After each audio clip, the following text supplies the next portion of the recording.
오늘 이 시간, 자, 선악과를 선택하면 어떻게 됩니까? 선악과를 선택하면 어떻게 됩니까? 라는 제목을 가지고 하나님의 말씀 증거합니다. 하나님은 아담과 하와가 하나님을 주인으로 섬기며 살아가길 원하셨습니다. 하나님을 주인으로 섬기면서 하나님께 예배하며 살아가기 원하셨습니다. 하나님 말씀에 순종하면서 언제나 선악과가 아니라 생명나무 선택하며 살아가기 원했어요. 그러나 아담과 하와는 생명나무가 아니라 선악과를 선택했습니다. 그렇다면 선악과를 선택했다. 이 말은 무슨 말일까요? 하나님을 주인으로 섬기지 않고 내가 주인 되겠다는 거죠. 하나님 필요 없습니다. 하나님 말씀 안 듣겠습니다. 내 마음대로 살겠습니다. 이렇게 말하는 것과 똑같은 거죠. 그렇지만 이런 삶은 진정한 행복이 아니죠. 이런 삶은 하나님이 원하는 삶이 아닙니다. 그런데 마귀는 오늘날도 우리에게 선악과를 선택하도록 유혹합니다. 교회 갈 필요는 뭐 있냐는 거죠. 하나님 눈에 보이냐? 확실치도 않은 하나님을 왜 믿느냐? 왜 일주일에 하루를 낭비하느냐? 마귀는 계속해서 우리의 머리에다가 계속해서 메시지를 남기죠. 마귀는요, 아담과 하와를 유혹했던 그 마귀는 오늘날도 동일하게 우리를 유혹하고 우리를 넘어뜨린다는 겁니다. 여전히 우리로 하여금 선악을 선택하고 여전히 하나님을 배신하는 삶을 살아가도록 우리를 자꾸 유혹합니다. 하나님 없이도 얼마든지 잘 살 수 있다라고 유혹합니다. 그러므로 선악과를 선택한 사람은 하나님이 주인이 아니에요. 자기가 주인입니다. 자기가 주인이기 때문에 자기 마음대로 판단하고 생각하고 결정하고 살아갑니다. 그런데 신기한 건요, 자기 생각대로 자기 주관대로 살아가는 사람들을 보면 항상 부정적이에요. 비판적이에요. 말은 옳은 소리를 하는데 그의 행동은 옳지 않아요. 그래서 서로가 서로를 공격하죠. 그런데 정작 본인은 그런 자신을 모른다는 거예요. 마치 마약 중독자와 같아요. 마약 중독자들은요, 끊임없이 마약에, 약에 현혹되어 살아가죠. 선악과를 선택하는 사람들도 마찬가지입니다. 끊임없이 선과 악을 선택합니다. 그러면서 자기는 선이라는 거죠. 선하게 살면 천국 갑니까? 선하게 살면 천국 가냐고요? 악하게 살면 지옥 갑니까? 성경에는 그런 구절 없어요.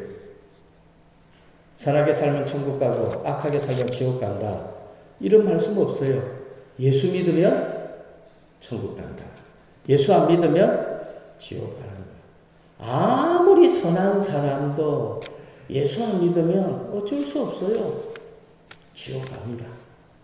제가 그렇게 말하고 있는 것이 아니라 성경에 분명하게 기록되어 있다는 거죠. 그렇다면 선악과를 선택하면 어떻게 됩니까? 다 같이 한번 읽습니다. 시작. 하나님과의 교제가 끊어지고 영적인 침체에 빠지게 됩니다. 아담과 하와가 받은 최고의 축복이 뭡니까? 언제든지 하나님과 만날 수 있다는 거죠. 자녀들의 가장 큰 축복이 뭐죠? 언제든지 엄마한테 전화할 수 있다는 거예요. 엄마! 아빠! 하고 전화할 수 있다는 거예요. 그리고 집에 오면 언제든지 엄마 아빠하고 만날 수 있고 밥도 먹을 수 있고 고민 상담도 할 수 있다는 거예요. 이것이 자녀의 가장 큰 축복이에요. 아담과 하와에게도 마찬가지죠. 언제든지 하나님과 만날 수 있어요. 그런데 선악과를 따먹으로 말미암아 더 이상 하나님을 만날 수가 없어요. 하나님과의 교제가 끊어져 버렸어요. 하나님과 아담과 하와 사이에 도저히 건널 수 없는 강이 생겨버렸어요. 그 어느 누구도 그 강을 건너갈 수가 없습니다. 그 결과 아담과 하와는 에덴 동산에서 쫓겨났습니다. 에덴 동산에서 쫓겨나가지고 에덴 동편 쪽으로 쫓겨났죠. 그래서 온갖 저주와 고통 가운데 살게 됩니다. 한 많은 인생을 살죠. 하나님과의 교제가 끊어졌기 때문에 더 이상 하나님을 볼 수도 없습니다. 그래서 아담과 하와는 하나님의 낯을 피해죠.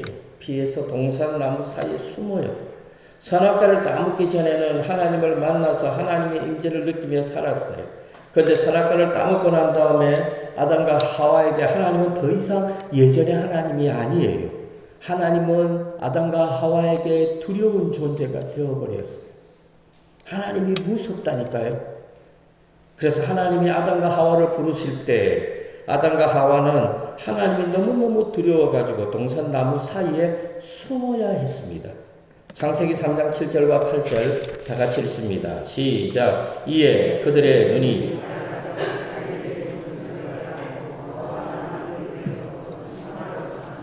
그들이 그날 바람이 불 때 동산에 거니시는 여호와 하나님의 소리를 듣고 아담과 그의 아내가 여호와의 하나님의 낯을 피하여 동산나무 사이에 숨으니라. 선악과를 따먹기 전에 아담과 하와에게 하나님은 그 자체가 행복이었어요. 하나님과의 만남이 행복했어요. 너무너무 좋았다니까요. 남녀가 서로 사랑하면 그 만남 자체가 좋아요. 장소는 그 다음 문제지요. 카페에서 만나도 좋고 산에서 만나도 좋고 하다못해 길에서 만나도 좋아요. 아담과 하와는 선악과를 따먹기 전에는 하나님과의 그 만남 자체, 아니 하나님 자체가 행복이었어요. 하나님과 교제하는 삶이 그렇게 좋을 수가 없었어요. 근데 이제는 아니에요. 선악과를 따먹고 난 다음에 모든 것이 달라졌어요. 하나님은 무서운 분이에요. 가까이 갈 수 없는 분, 감히 쳐다볼 수도 없는 분이 되어버렸어요. 그래서 아담과 하와는 하나님이 너무너무 두려운 거예요. 하나님이 부르실 때 예 하나님 제가 여기 있습니다. 이렇게 말할 수 없는 존재. 마치 하나님과 마귀와 같죠. 그래서 동산나무에 숨어버립니다. 오늘날도 마찬가지입니다. 저와 성도님들이 선악과를 선택하면 아담과 하와처럼 됩니다. 하나님이 무서워요. 영적 침체에 빠져버리고 무기력한 삶을 살고 신앙생활에 기쁨이 없지요. 감격이 없어요. 무엇보다도 하나님의 은혜가 없어요. 하나님의 은혜 없이 신앙생활을 하면 참 메마르죠. 고달파요. 우리가 일을 하더라도요. 신바람 나게 일을 하면 시간 가는 줄 모르고 하루 일을 마감하죠.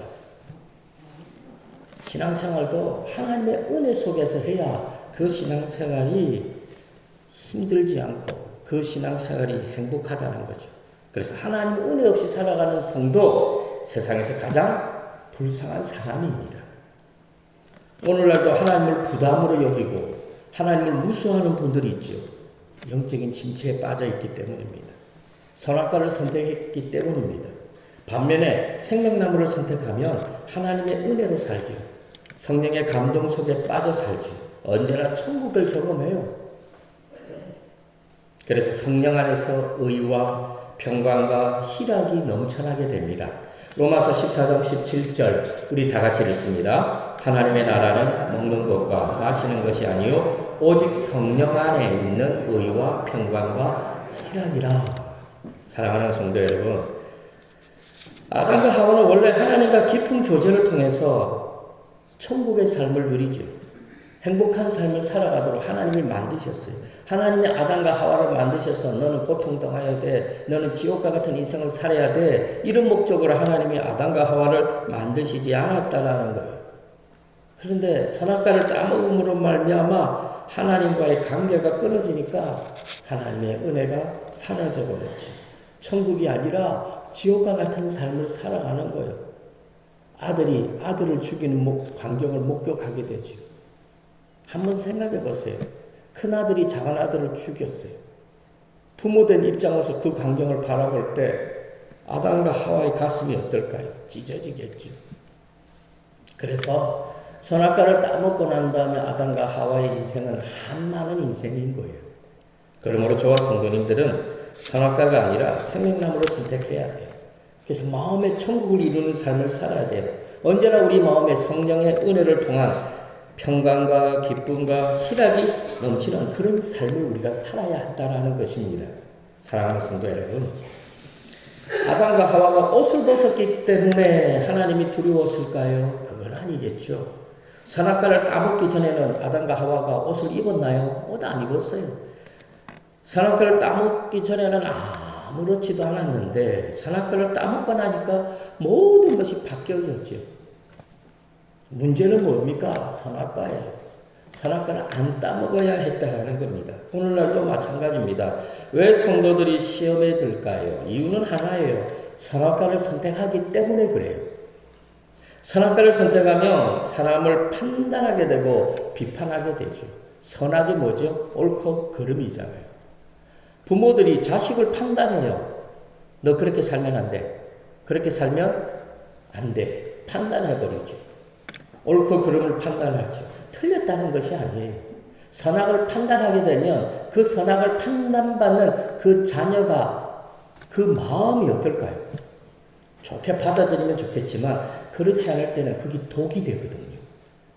내가 옳은 말을 했다고 해서 상대방이 그것을 양약으로 받아들이는 것이 아니에요. 옳은 말을 해도 그것이 독이 되어 돌아오는 경우가 많아요. 특히 부모의 말이 그렇더라고요.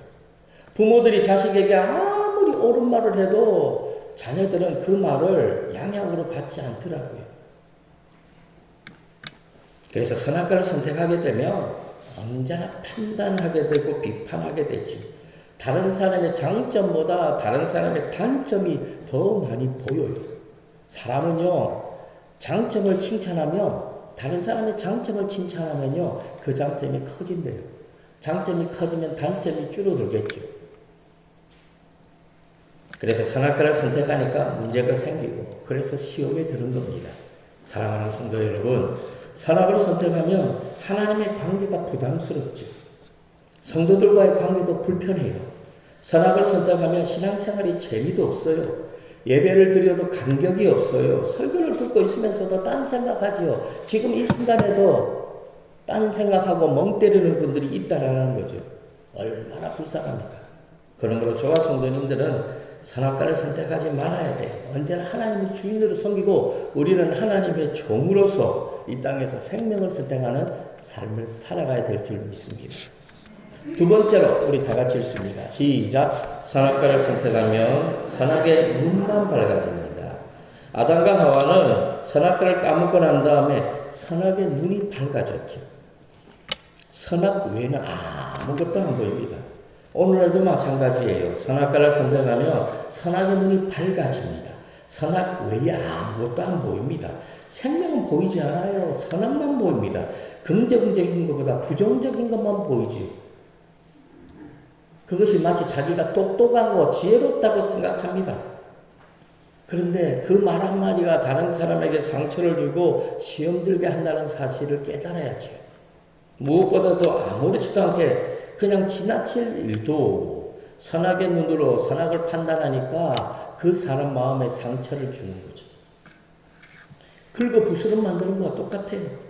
용서를 모르는 자들이 돼요. 사랑하는 성도 여러분, 용서가 필요한 거예요. 법대로 안 해도 돼요. 꼭 그렇게 해야 되나요? 그냥 용서하면 안 되나요? 사랑으로 덮어주면 안 됩니까? 근데 선악을 선택하게 되면 그럴 수 없다는 거예요. 왜? 틀렸으니까. 그 사람은 틀렸다. 옳게 해야 된다고 말해요. 옳은 말을 해야 되고 그 사람을 지적질하고 비판하지요. 틀린 말이 하나 없는데 문제는 비판당하는 사람의 입장은요. 얼마나 고통이고 얼마나 아프겠어요. 그래서 자신에게 하염없이 그래서 자신에게는 너무나 너그러우면서 남들에게는 너무나 냉철하죠. 반면에 생명나무를 선택하는 사람은 바보처럼 그냥 넘어가줘요. 알면서도 속아 넘어가줘요. 문제를 악화시키지 않아요. 왜? 이 문제 때문에 다른 사람이 상처를 입으니까. 나 한 사람 상처 입고 끝나면 될 텐데 이 문제를 확산시켜버리면 여러 사람이 상처를 입게 되죠. 그래서 어떻게 해요? 그냥 넘어가는 거예요. 언제나 생명의 시각으로 바라보는 거죠. 물론 문제 삼으려고 하면 얼마든지 문제 삼을 수 있습니다. 그러나 사랑의 마음으로, 불쌍히 여기는 마음으로 용서하는 겁니다. 본질이 아니라는 거예요. 본질이 뭡니까? 그 영혼이라는 거예요. 그 영혼. 그 사람의 생명, 그 생명이 본질이라는 거죠. 그런데 선악을 선택하는 사람은 절대로 그냥 넘어가지 않습니다. 왜요? 틀렸습니다. 그건 악하니까. 잘못했다라는 거예요. 그래서 항상 문제를 만들지. 그래서 주위 사람을 힘들게 만들고 고통스럽게 만듭니다. 사랑하는 성도 여러분, 교회 안에는요, 항상 본질과 비본질이 있어요. 가정에도 마찬가지예요. 가정에도 본질과 비본질이 있어요. 아무것도 안 일 가지고 싸우죠. 아무것도 안 일 가지고 싸우고요. 아버지가 어느 날 갑자기 일찍 들어왔습니다. 아들에게 이렇게 말합니다. 아들아, 모처럼 아버지가 일찍 들어왔으니까 오늘은 밖에 나가서 외식을 하자. 아들이 싫어요. 나 바빠요. 외식할 것 같으면 미리 연락하시지. 왜 갑자기 그래요? 아니, 같이 밥 먹자는데 왜 그래? 이거 갖고 싸워요. 뭐 안 먹으면 안 돼요? 또 먹으면 안 돼요? 그 밥 한 번 먹는 것이 그 가정에서 그렇게 큰 중대사인가요? 아닌데 아버지와 아들이 싸운다니까요. 그리고 멀어지죠. 그래서 아버지가 이렇게 말합니다. 내가 다시는 밥 먹자고 안 한다고. 아들은 어떻게 해요? 아버지를 점점 멀리하게 되죠. 왜 그럴까요? 비본질 갖고 싸우는 거예요. 아무리 아버지가 시간 나고 일찍 왔잖아요. 그건 자기 시간이잖아요. 아들은 바빠. 왜? 내일 시험이니까. 아들은 오늘 아빠가 일찍 들어왔으니까 우리 밖에 가서 외식하자. 아버지 죄송해요. 내 시험이라서 못 가요. 아 그래? 아 미안하다. 그럼 다음에 하자. 이런 아무 일 없는데 아버지는 모처럼 시간 나서 가족들이 식사를 하자는데 시험 친다는 이유만으로 거절하는 그 아들이 미우니까 서로 대각하지. 무슨 말이에요? 아무것도 아닌 비본질이라는 거예요. 교회 안에도 마찬가지예요. 본질이 있고 비본질이 있죠. 예전에도 말씀드렸죠. 여성교에서 떡을 뭘 하는 갖고 싸우잖아요. 시루떡 하자고. 아니다. 백설기 하자고. 목사님은 절편주 하니까 절편하자고. 이거 갖고 싸워요. 그럴 때는 어떻게 하라고요? 절편도 하고, 백설기도 하고, 시루떡도 하고, 다 하세요. 다 하세요. 싸우면 안 돼요. 왜? 비본질이니까.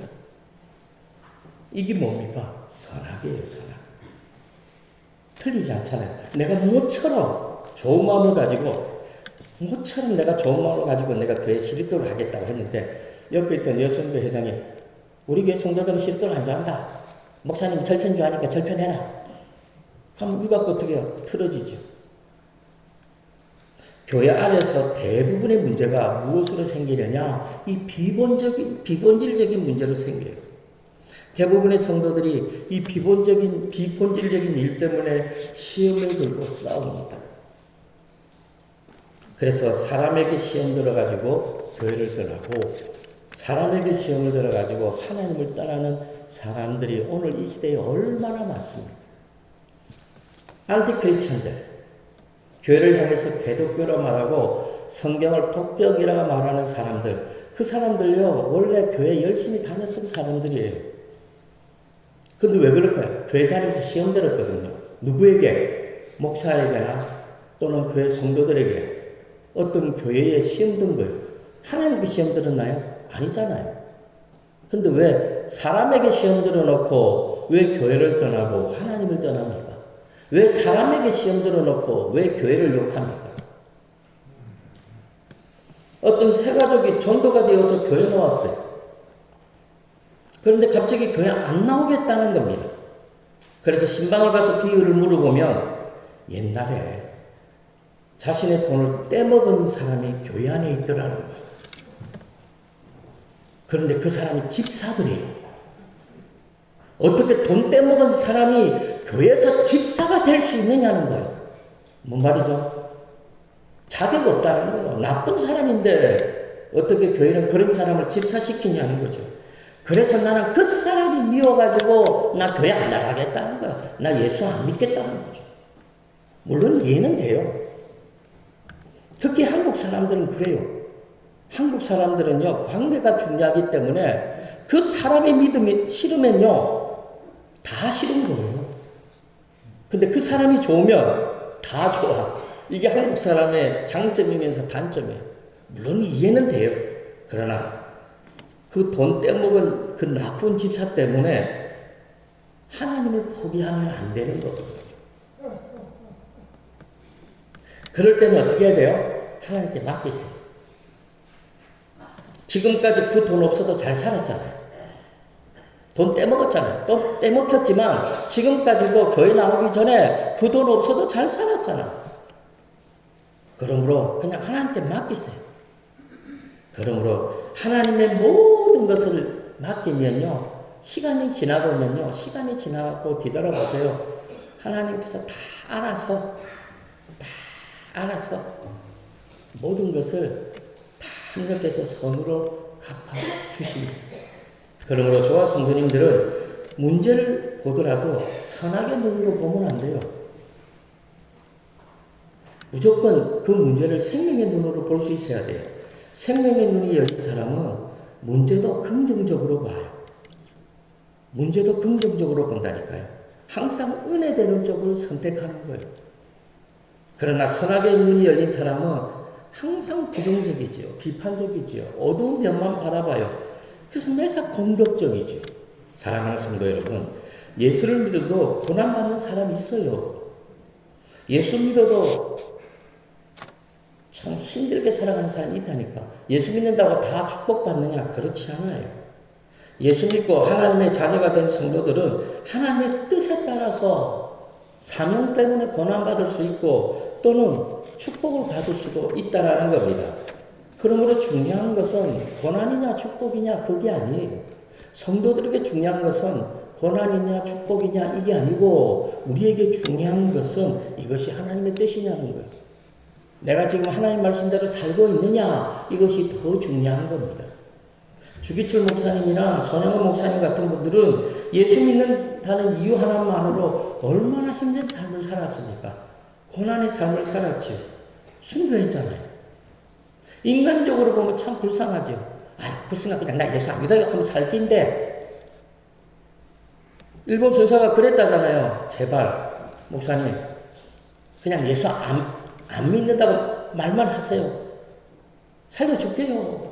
그리고 나가서 하나님을 회개하면 되잖아요. 그리고 나가서 다시 예수 믿으면 되잖아요. 그런데도 끝까지 그 신앙의 절개를 지키지. 그래서 죽어요. 인간적으로 보면 어리석은 것 같고 인간적으로는 불쌍해요. 그러나 하나님이 볼 때는 절대 불쌍하지 않은 거예요. 그래서 사도 바울과 같은 사람이 복음을 전하다가 순교한 거예요. 초대교회 수많은 성도들이 예수 믿는다는 이유로 순교했다니까요. 예전에 그런 얘기 했지요. 원형 경기장에 많은 사람들이 예수 믿는 사람들이 딱 그 안에 이제 로마 사람들이 이제 집어넣었겠죠. 사자 일주일 동안 굶겨놓은 사자를 풀었어요. 사자 밥이 되게 하는 거예요. 엄마가 어떻게 해요? 벌벌벌 떠는 거예요. 무서워가지고 벌벌벌 떠는 거예요. 근데 옆에 있던 딸내미가 엄마 손을 잡으면서 이렇게 얘기했다잖아요. 엄마 조금만 참으면 돼. 조금만 참으면 우리 천국 가. 조금만 참으래요. 사랑하는 성도 여러분, 조금만 참으세요. 조금만 참고 선하게 아니라 생명을 선택할 수 있기를 바랍니다. 그러므로 저와 성도님들에게 고난이냐 축복이냐 이거 너무 얽매이지 마시기 바랍니다. 하나님의 뜻인가? 하나님 말씀대로 살아가는 것인가? 내가 생명의 관점으로 바라보고 있는가? 이것이 중요한 거죠. 그러면 고난도 축복이 될 수 있는 거예요. 시련도 나에게 보람이 될 수 있다는 겁니다. 그러므로 생명의 눈으로 바라보면 예수 믿고 고난받는 것도 무조건 나쁜 것만은 아닙니다. 선악의 눈이 아니라 생명의 눈으로 바라볼 수 있기를 바랍니다. 사랑하는 성도 여러분, 교회도 잘못할 수 있어요. 목사도 잘못할 수 있고 아버지도 잘못할 수 있고 엄마도 잘못할 수 있고 또 자녀도 잘못할 수 있지요. 그럼 어떻게 돼요? 고치면 되죠. 잘못은 고치라고 있는 거예요. 잘못은 고치라고 있는 것이지 잘못을 정죄하라고 있는 것이 아니에요. 잘못은 용서하라고 있는 거예요. 잘못은 심판하라고 있는 것이 아니라고요. 그래서 하나님은 회개라는 것을 만들어 주셨잖아요. 하나님이 목적이 심판이 목적이었다면 죄 지은 사람들 다 그죠? 심판하시겠죠. 만약에 하나님의 목적이 심판의 목적이었으면 다윗은 벌써 죽었어요. 축복의 사람 택도 없지. 그런데 회개의 은혜가 있었잖아요. 하나님은 죄 지은 자가 회개하기를 원하는 거예요. 하나님은 기다리잖아요. 왜? 용서해 주려고. 그런데 끝까지 회개하지 않으니까 하나님도 어쩔 수 없이 심판한다는 사실을 우리는 알아야 합니다. 그러므로 잘못에 대해서 옳고 그름은 중요하지 않아요. 선과 악도 중요하지 않아요. 정말로 중요한 것은 생명을 선택하는 거예요.